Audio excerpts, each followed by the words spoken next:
Anthony Hartley here with Coach Nick Blanch after an emotional win over Struthers, 57-56. You guys pull it out, stay in first place in the 88. Let us talk very broad first about this game and what it took to get the win. First of all, before we get into all this, because I'm still de-escalating here, as everyone in the gym is, tip my hat, Coach Nieder, his staff, and Struthers. That was why people need to give girls basketball more of a chance. That was a phenomenal basketball game by two heavyweights just going back and forth. And it's a shame that somebody had to lose the game, but there were no losers tonight. And I mean that. I told my girls that too. If we would have ended up on the other side of them, I was still damn proud of what they did and how they competed for 4 quarters. That was phenomenal on both teams. So I want to say that first. As far as the game itself, we're like everybody else. We're battling illness and fevers and antibiotics and everything else that we're going through, just like a lot of other teams are. And I just told the kids, put your best foot forth. And, you know, our lineups changed, our schemes changed. The first half, I tried to do a different defense just to try to give Katie less coverage in the back. She's battling pneumonia.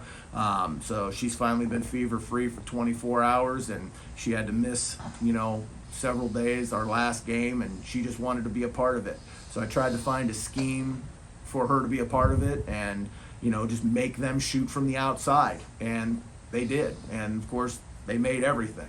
And so we had to come out of that. And, I care more about the kids than I do a game. So, and I told Katie that. If you can't go anymore, just tell me, and that's it, and she did. She kept telling me, Coach, I'm good, and I kept giving her little breathers, go in for little spurts, and she came in at halftime. She couldn't even catch her breath. She hacked the whole entire halftime, and then we waited till the end of the third quarter to give her a little bit more and see if she was okay or whether she was done.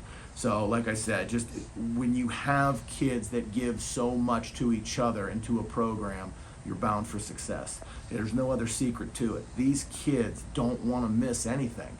And all these kids that have been sick, they battled through it tonight. And like I said, other kids had to step up, do different things, and everything they did to the best of their abilities. So anything that went wrong, it was on me. It was just me trying to do different things, trying to make everyone successful in some way, shape, or form. And we're just very fortunate to come out on top. Talked a lot about Katie. She had 18 to lead you, but you had three of your seniors in double figures tonight. Senior leadership was big for you. How much does that say about this senior group and the leadership that you have on the team? It says nothing different than I've been telling you all year. I mean, I'm very proud of these 5. To have 5 seniors, that's very rare. Most senior classes don't get that big anymore. Kids find other things to do. They get jobs. They do those things.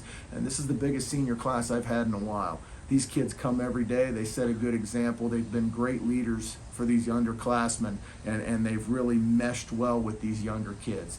I'm not surprised by anything they do, and even when they don't lead the pack in points, they always do an effort and in demeanor, how you want to conduct yourself. They come off the floor, they cheer for everybody on the floor. They've gotten so much better with even being positive when they're frustrated and staying positive and keeping everybody else upbeat on the bench.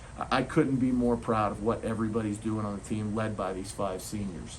Obviously, we have to talk about the end of the game. Sarah Forsyth gets fouled with under 2 seconds to go, goes to the free throw line. To that point, she'd been struggling from the line all night. What does it say about her that she's able to stay confident in that moment and just go down, knock down 2 really big free throws to give you guys the win? It just shows you that she can do it, and that's what I always tell these kids. Don't doubt yourself. And she went to the foul line, and Coach Nieder tried to ice her with the timeout, and she came over, and I looked her right in the face, and I told her, I don't care if you make them or miss them. And I meant every word of that. If we lose tonight's game, what am I going to be upset about?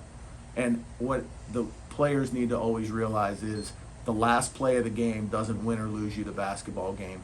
You had 4 quarters to make other plays. How many layups did we miss? We missed 10 free throws tonight.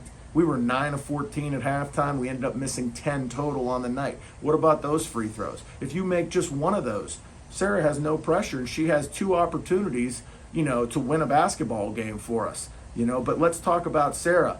Time's running down, heat of the moment. We're down by a point. She goes all the way to the basket, gets a great shot up. Then she misses it, and she fights for her rebound rather than pouting about missing the shot. She fights for that rebound, and she gets another shot up and gets fouled. to get that opportunity to go to the free throw line. So if she misses both of those, how do I really look at her and be upset? She fought her ass off for that play. She fought her ass off for 4 quarters. I don't care, and it's great that we were able to win this, but by the same token, that didn't lose us the game even if she missed them. Doesn't matter. You live, you love, we're together, we're family, and that's just highs and lows that you have during the season. You hug them, you wish them well, and just, hey, keep your head up. You're doing a lot of great things here, and you move on to the next game. And that's exactly what our timeout was during that. I didn't care because I was already damn proud of everything we did for 4 quarters and everything that girl has done for this program this year and in the past 3 years she's been in it. Last thing about this game I want to talk about is the celebration afterward. Everyone running on the court. Everyone was involved in it. It's really the family atmosphere that we always talk about in this game. It wasn't just your starting 5 or just your varsity 7 rotation players. Everyone was a part of that celebration. They were all engaged in what was going on, including yourself getting out there as well. What was that moment like? Because those kind of moments with game-winning shots, that kind of drama, it doesn't come too often. You never know when you're going to get them. So to have that moment with this team, what was that like for you? It's why you coach. The camaraderie, the feeling of success when you've been through hell, ups and downs, adversity, things you deal with outside of basketball. You bring it here, and this is our happy place. And we come together through all the different stories we have going on in our program, and we come together and work our tails off. And to have that finish, that shows you what this program's all about. This isn't some cliche speech I'm giving you. This is what we live here. And whether we win, whether we lose, I'm very proud to be a part of it, and I'm so grateful for these kids buying in the way they have. I'm grateful for my coaches. My coaches coached the entire game. They were constantly positive, whether we were up, whether we were down, whether we were tied. I hear them on the sideline encouraging, trying to teach kids what to do and talk to them, get them through situations. I mean, we battle together, and at the end of the game, that shows you exactly what we're all about. We're this, and that's the way we're going to stay. I'm very proud of everybody, and just like I said, so grateful that they're with me and they believe in what we're trying to preach here. Okay, Coach, we'll quickly preview the Canfield game. I know you have some time off before you go to Canfield next week on Friday, but you've seen them on film. No secrets. You play each other twice a year. What's it going to take to beat the Cardinals, who are also coming off their first loss of the season? Yeah, it's going to be another battle. Canfield, one of the top teams in the area. I mean, I know Salem just beat them, but that was a heck of a game. I watched that game. I mean, that was phenomenal. They're top to bottom. They're solid, and they got a lot of good shooters. So we're going to have to worry about that and long rebounds, things of that sort. They're going to pressure us all game long. Their defensive intensity is second to none.